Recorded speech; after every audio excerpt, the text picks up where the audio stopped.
Bismillahirrahmanirrahim. Assalamualaikum warahmatullahi wabarakatuh. Alhamdulillahilladzi at'amana bi nikmatil imani wal islam. Asyhadu an la ilaha illallah wahdahu la syarikalah wa asyhadu anna Muhammadan abduhu wa rasuluhu la nabiyya wa la rasula ba'da. Allahumma shalli ala Muhammad wa ala ali Muhammad kama sholaita ala ali Ibrahim innaka Hamidum Majid wa barik ala Muhammad wa ala ali Muhammad kama barakta ala ali Ibrahim innaka Hamidum Majid. Qala Allahu ta'ala fi kitabihil karim, a'udzu billahi minasy syaithanir rajim. Ya ayyuhalladzina amanu ittaqullaha haqqa tuqatih wa la tamutunna illa wa antum muslimun. Wa qala Rasulullah sallallahu alaihi wasallam, matalul alim alal abin kal qamari ala sairil kawakib. Bapak Ibu hadirin yang dirahmati Allah Ta'ala, yang pertama dan utama, marilah kita selalu meningkatkan, menambahi kesyukuran kita, keimanan dan ketakwaan kita kepada Allah Ta'ala dengan menjalankan perintah-perintahnya dan menjauhi larangan-larangannya, supaya ketakwaan kita semakin baik, semakin sempurna.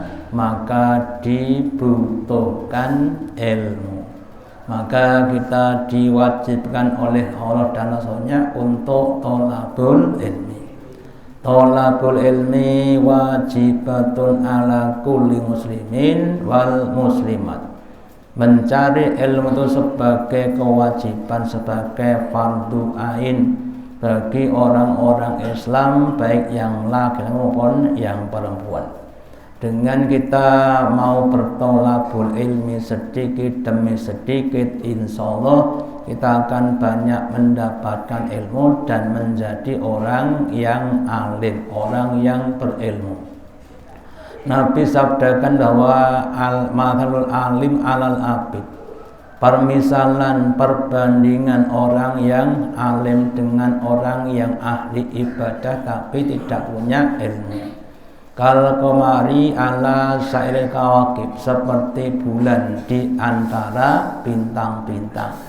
Meskipun bulannya cuma satu dan bintang-bintangnya banyak, tetapi sinar rembulan itu lebih terang dibanding dengan sinar bintang-bintang. Maka monggo kita semuanya menjadi bulan-bulan atau bahkan matahari yang menerangi di sekitar kita dengan ilmu kita, sehingga ilmu akan semakin berkah. Amin.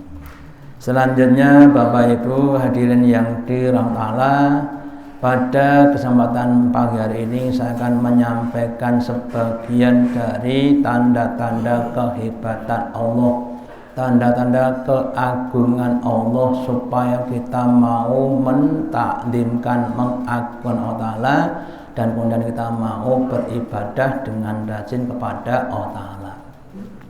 Sebagian dari keagungan Allah adalah dalam hal menciptakan makhluk-makhluknya. Mungkin kalau dalam kita kehidupan sehari-hari, kita sering kalau kita lihat produk-produk pabrikan, ada istilah namanya branded. Apa? Branded itu adalah produk yang punya merek, ya, yang punya nama, yang punya kualitas yang baik. Kalau dulu Pak, ya, sandal itu ya Neckerman bukan Neckerman, ya, itu kan suatu jaminan produk. Atau dulu orang saya katakan weton, ya, Iki enek batik weton Pekalongan, batik weton menunjukkan suatu kebaikan. Jadi kan juga Allah Ta'ala zat yang maha kuasa, zat yang maha tahu dalam menciptakan produk-produknya makhluk, maka tidak apa itu biasa-biasa, tapi suatu yang sangat luar biasa. Maka di surat Al-Sajdah surat yang ke-32 ayat yang ke-7 Allah berfirman bahwa Allah zat yang alladzi ahsana kullasain khalqahu, zat yang mampu untuk membaguskan, untuk mengekselenkan setiap produk-produk, setiap makhluk-makhluknya, entah itu langit, bumi, manusia dan makhluk-makhluk yang lainnya. Wa bata khalaqal insani min tin, dan Allah menciptakan manusia pertama kali dengan atau dari tanah. Di dalam sebagian tafsirnya dijelaskan bahwa Allah Ta'ala zat yang ketika membuat segala sesuatu dengan cara untuk menyempurnakannya, bisa digunakan, bisa diterapkan dengan sebaik-baiknya. Wa ahkamaha, dan membuat makhluk tadi dengan bijaknya, dengan komplitnya. Contoh kita lihat kita manusia diciptakan Allah Ta'ala dengan berbagai macam piranti-pirantinya, dengan organ-organnya, ada organ pencernaan, ada organ pernapasan, bahkan di tubuh kita ada namanya organ pertumbuhan, setiap orang akan tumbuh dan sebagainya. Ketika tulang kita patah, maka dengan sendirinya akan bisa nyambung atau yang lainnya. Ketika kita terluka, ada mekanisme dalam tubuh kita untuk penyembuhan dan sebagainya. Itu contoh saja ya. Kemudian waqad khalaqal Adam, dan sungguh Allah menciptakan Adam mintin, dari tanah liat ya. Jadi nanti masa pertama itu diciptakan bukan dari nutfahnya siapa, belum ada belum ada orang ya. Kemudian menciptakan Adam dari tanah atau dari tanah liat, menciptakan istrinya namanya Hawa dari tulang rusuknya Adam, kemudian menciptakan keturunannya termasuk kita dari nutfah dan ovumnya ibu. Jadi itu adalah Allah mampu menciptakan manusia dengan tanah, tulang ataupun dengan nutfah tadi. Ini mungkin kita nggak bisa seperti Allah Ta'ala. Kita bisanya buat pohon ya paling-paling buat belangreng atau buat yang lainnya. Nggak bisa membuat gelang emas dari pohon, nggak bisa. Itu adalah kelemahan manusia. Allah Ta'ala menciptakan segala dengan apapun bisa, bahkan nggak ada apapun bisa. Itulah kehebatan Allah Ta'ala. Kemudian di ayat dan ketiga dikatakan tidak ada ciptaan Allah yang tidak serasi, semua diciptakan dengan kemaslahataannya. Contohnya dalam membuat langit ya. Di surat Al-Mulk surat yang ke-67 Allah berfirman, ma tara fi khalqir rahmani min tafawut, tidaklah engkau lihat dari ciptaan yang namanya langit dari ketidakserasian. Kalau kita lihat langit di atas kita 7 tingkat tanpa tiang penyangga ya, seandainya langit itu ada penyangganya, ada tiangnya, kira-kira butuh berapa tiang ya. Kalau udah ada tiang, kira-kira motor mabur nggak bisa mabur karena nabrak tiang ya. Kemudian secara klimatologi, secara cuaca juga didesain adanya berbagai macam unsur-unsur udara yang dengan udara kemudian orang bisa bernapas dan lain sebagainya. Dan kalau kita lihat langit sampai sekarang belum ada yang sobek, belum ada yang bolong, belum ada yang retak. Beda dengan langit-langit yang diberikan manusia. Kita punya rumah, kemudian kita kasih nama langit-langit, kita kasih atap. Seandainya dicor paling ya 100 tahun sudah hancur. Sedangkan langit Allah Ta'ala sejak diciptakan sampai sekarang tidak ada yang rusak. Itu nanti rusaknya ketika terjadi kiamat. Jadi ini untuk menunjukkan sekali lagi kehebatan Allah dibanding dengan manusia dalam menciptakan makhluk, maka diciptakan dengan serasi sehingga dapat menimbulkan kemaslahatan dan kebaikan-kebaikan. Terus kemudian Allah menyempurnakan makhluknya dan mengikat ciptanya kepada kemaslahatannya. Ketika Fir'aun bertanya kepada Nabi Musa, karena Fir'aun itu mengangkat dirinya sebagai Tuhan, terus Musa memperkenalkan Tuhan lain, Tuhan yang tidak kelihatan. Terus ditanya, hei Musa, siapa Tuhanmu? Kok kamu tidak menyembah pada saya? Tuhanmu itu siapa? Ya, maka Musa berkata ataupun menjawab, Rabbuna alladzi a'ta kulla shay'in khalaqahu tsumma hada. Tuhanku itu adalah Tuhan yang telah memberikan segala sesuatu pada ciptaannya, kemudian memberikan petunjuk-petunjuk untuk kemaslahatannya. Contoh, kalau dulu kita belajar biologi, salah satu ciri makhluk hidup adalah peka terhadap rangsang. Kita niku ngambu soto kira-kira berapa? Ngambu soto sate sop kira-kira irungnya pripun? Gitu. Atau kambing kalau lihat suket hijau ya tetap dia senang, itu namanya rangsangnya ada. Atau yang lainnya, kalau kita lihat Pak, kita kalau jatuh ke selio kita obati. Nah kalau seperti kambing atau ayam, kalau jatuh sakit kira-kira gimana dia berobat? Allah kasihkan ilmu pada dia untuk mengobati dirinya. Ya. Kalau seperti kucing itu kalau luka kan didilati diri, enggak pergi ke rumah sakit dia. Ya. Allah tunjuki kemaslahatannya. Jadi setiap makhluk itu ditunjuki Allah untuk bisa menciptakan kemaslahatannya. Contoh juga kalau orang kedinginan, dia akan mencari selimut untuk menutupi dirinya dan sebagainya. Jadi demikian juga binatang-binatang. Bahkan Allah Ta'ala kasihkan satu cara setiap makhluk untuk menyelamatkan dirinya dari kejaran predatornya. Di laut ada banyak ikan, salah satu ikan itu punya namanya tinta. Tinta itu dikeluarkan oleh ikan tadi ketika dia diburu oleh predatornya, mau dimakan itu kemudian dia keluarkan tintanya sehingga makhluknya nggak bisa mencarinya. Itulah salah satu contoh Allah berikan kepada makhluknya berbagai macam petunjuk untuk kemaslahatannya. Nah ini kadang-kadang kita tidak bisa memikirkan seperti itu. Terus kemudian Allah ciptakan binatang dengan segala kehidupannya. Kalau kita manusia berjalan pakai kaki, kalau ular berjalan pakai nopo kira-kira Bapak Ibu? Itu nopo ndek kaki, nggak punya kaki tapi bisa berjalan, bahkan bisa cepat dibandingkan dengan manusia. Allah berikan piranti-piranti untuk kehidupannya. Maka di surat An-Nur, surat yang ke-24 ayat yang ke-45, Allah berfirman, Wallahu khalaqa kulla dabbatin, dan Allah zat yang telah menciptakan berbagai macam kehidupan binatang-binatang yang ada di bumi. Ada yang besar, ada yang kecil, ada yang di daratan, ada yang di lautan.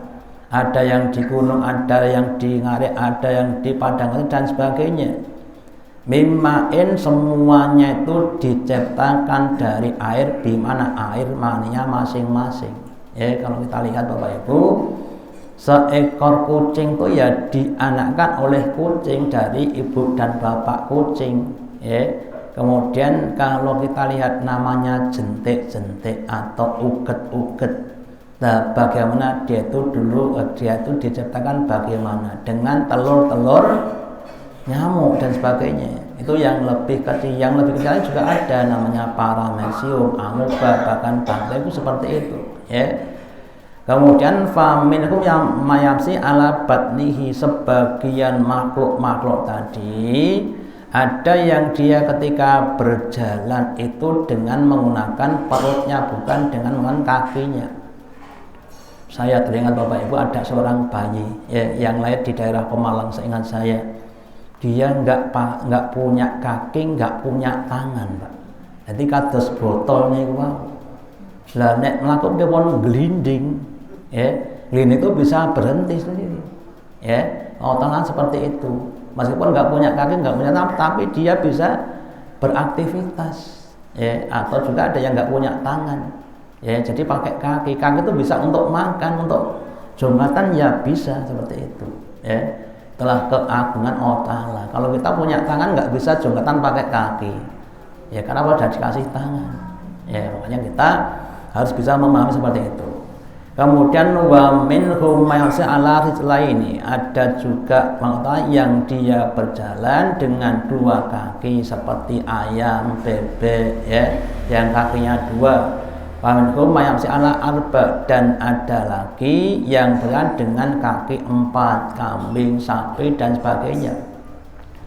Sekali lagi ada yang nanti pakai kakinya pinten, Pak? 1000, binatang kaki 1000, saking kakaknya terus kaki 1000, atau yang kakinya 6, kakinya 8 juga ada. Itulah Allah Ta'ala bisa menciptakan makhluk dengan berbagai macam cara, berbagai macam ciri-ciri yang itu soalnya untuk kehidupan dirinya. Nah, ini harus kita pahami sehingga kita nanti semakin lama semakin bisa mengenai keagungan Allah. Kita akan semakin mentakdirkan Allah. Contoh nih dalam kehidupan kita sehari-hari. Sekarang yang paling ngetren namanya HP.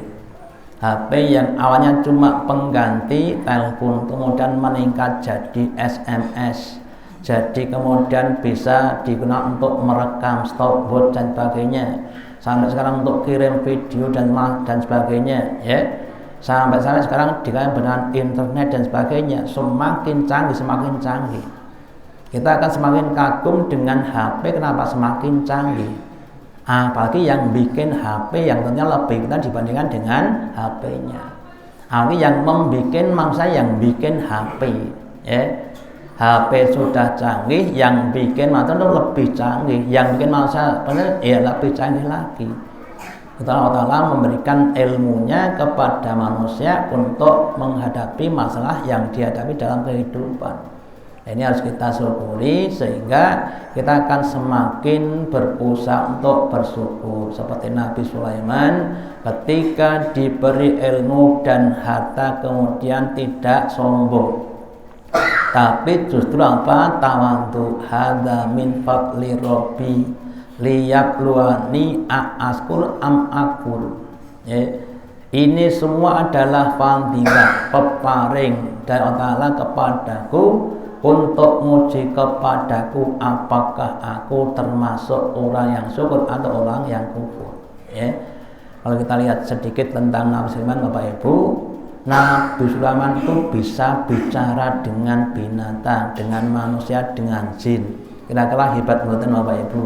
Itu hebat. Ning oleh hebat Allah sing gawe Nabi Sulaiman. Bisa perintahkan jin untuk mencari permata di darat, di dasar lautan.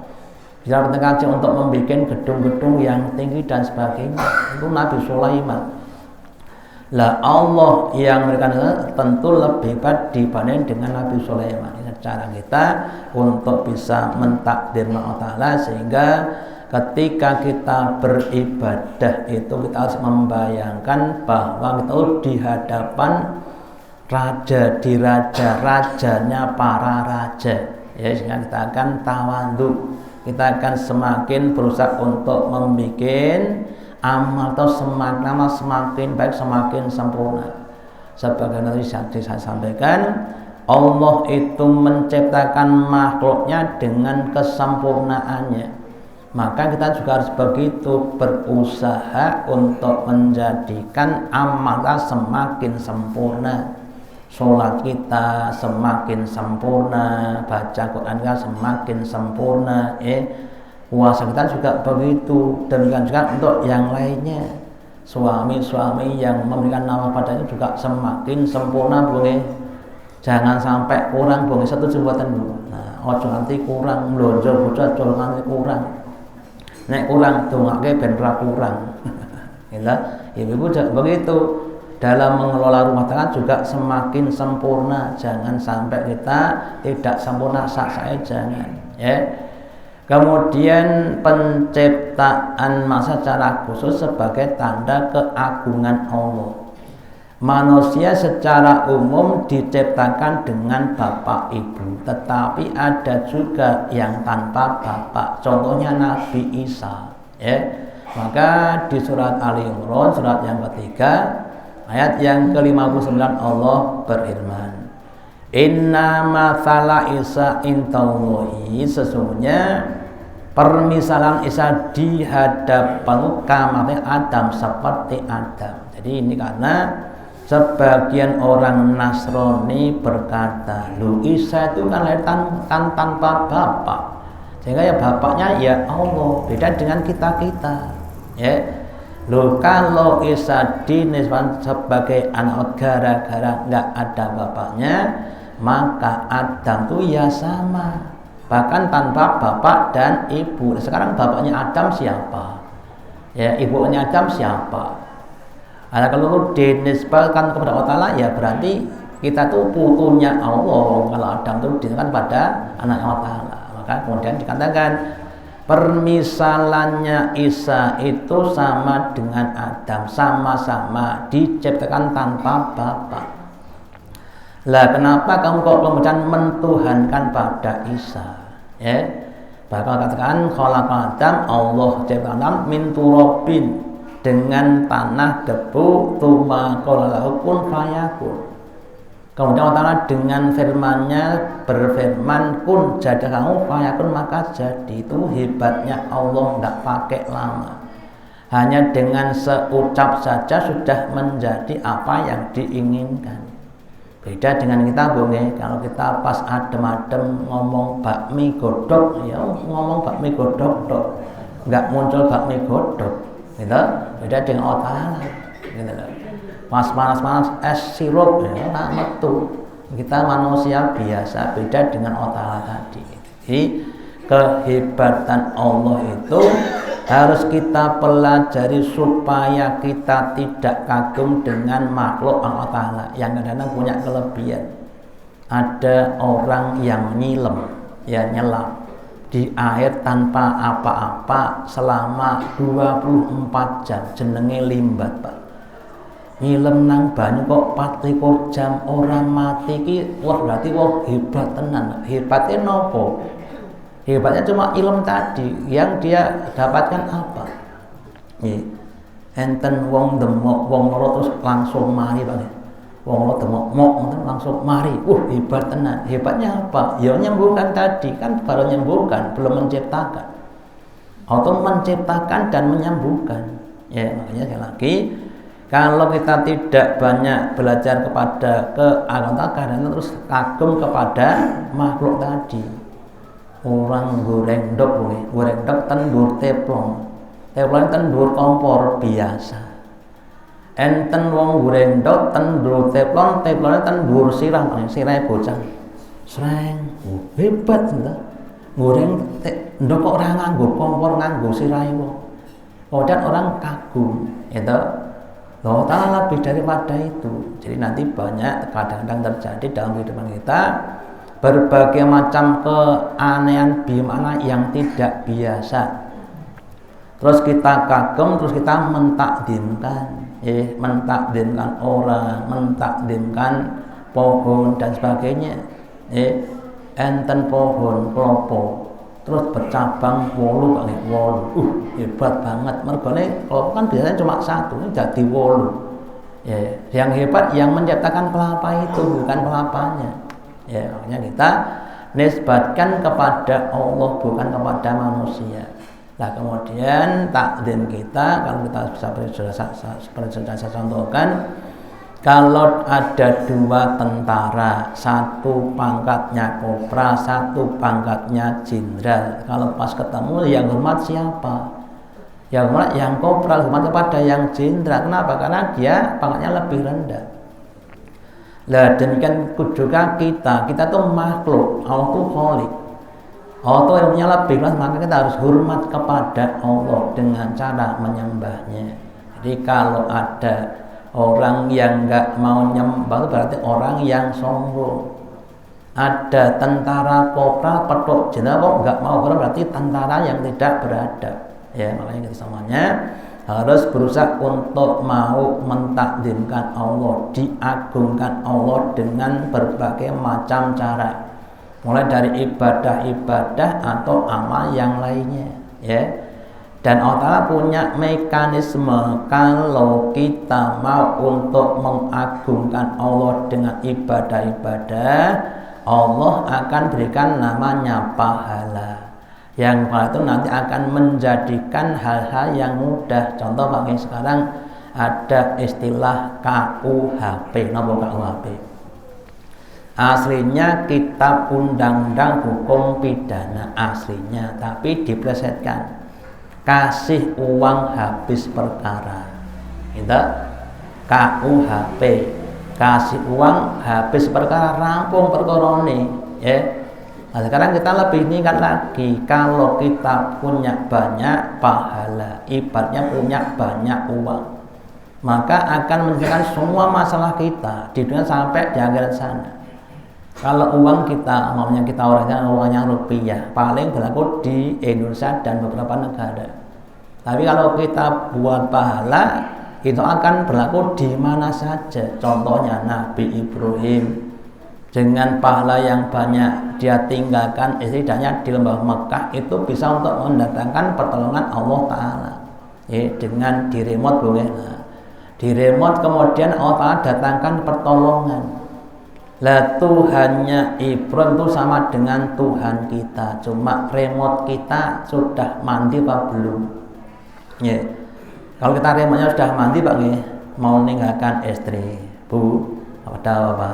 Saya mau pergi ke dakwah, berapa lama? 40 hari. Kamu tak doakan supaya kamu dicukupi Allah Ta'ala. Kira-kira wani mboten, Pak? Tinggal 30 dina dongake tok, kira-kira wani mboten? Pak, ra butuh dongo, Pak, butuh duitmu. Itu karena ya remote kita belum canggih seperti Nabi Ibrahim. Kalau sudah canggih nggak masalah. Hajar ketika mau ditinggal tanya sama Ibrahim, hai Ibrahim, kau tinggal kau di sini tuh perintah Allah apa bukan? Ibrahim mengatakan mantuk toh. Ya kemudian ya sudah, kalau atas perintah Allah nggak masalah. Allah akan mencukupi pada kita.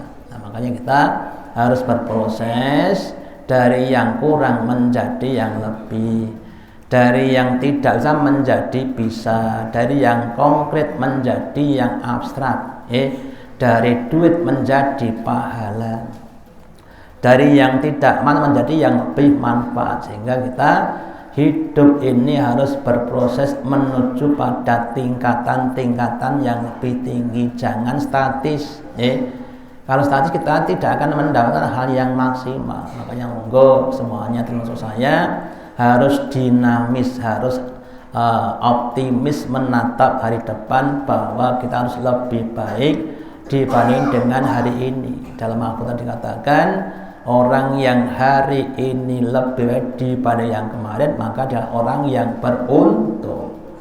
Orang yang ini sama dengan kemarin adalah orang yang rugi, tambah itu enggak tambah amal. Sholatnya tetap 17 rakaat terus, tambah.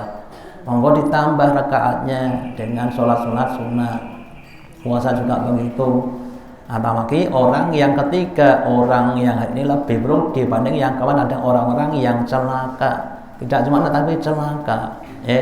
Kemarin sudah sholatnya 40 rakaat, sekarang malah 20 rakaat, berarti kan turun. Nah, makanya monggo kita semuanya berusaha untuk lebih baik dibanding dengan ini, dengan kita meningkatkan takwa kepada Allah Ta'ala. Semoga Allah Ta'ala memberikan kepada kita petunjuknya, kekuatannya kepada kita untuk bisa beramal dengan lebih baik dan lebih sempurna sampai akhir hayat husnul khotimah dan ada di puncak-puncak amal kebaikan. Amin. Demikian yang dapat saya sampaikan, semoga ada manfaatnya. Allahumma taqabbal minna innaka antas samiul alim. wa tub alaina innaka antat tawwabur rahim. Kita akhiri dengan doa majelis. Subhanakallahumma bihamdika asyhadu alla ilaha illa anta astaghfiruka wa atubu ilaik. Wassalamualaikum warahmatullahi wabarakatuh.